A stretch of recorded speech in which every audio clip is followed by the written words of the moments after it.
मानवी बुद्धीमध्ये अनुभवांचा आणि संकलित माहितीचा एक विलक्षण असा प्रचंड साठा असतो आणि या साठ्यातून काही तरंग निर्माण होतात जे मनाला आणि आपल्या व्यक्तिमत्वाला ग्रासून टाकतात, आपल्या कवेत घेऊन टाकतात.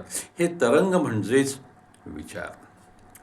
ज्या पद्धतीची माहिती आपल्याकडे संकलित आहे, ज्या प्रकारचे अनुभव आपण जमा केलेले आहेत, त्यांच्या आधारावर आपली बुद्धी विश्लेषण करून त्यातून काही तरंग उत्पन्न करते आणि ते विचार मूलतः आपण आणि आपले विचार हे भिन्न असतो. मात्र आपण कालांतरानं विचारांनाच आपण स्वतः आहोत किंवा हे माझे विचार आहेत किंवा हा मी आहे असं समजायला लागतो आणि गोंधळाची पायाभरणी होते.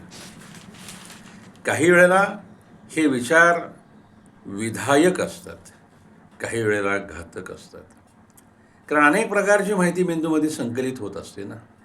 मग ज्या वेळेला विधायक विचारांची कास धरून आम्ही पुढं जातो, त्यावेळेला आम्ही प्रगतीच्या मार्गावर जातो, यशाच्या मार्गावर जातो, एक चांगलं व्यक्तिमत्व घडण्याच्या मार्गावर जातो.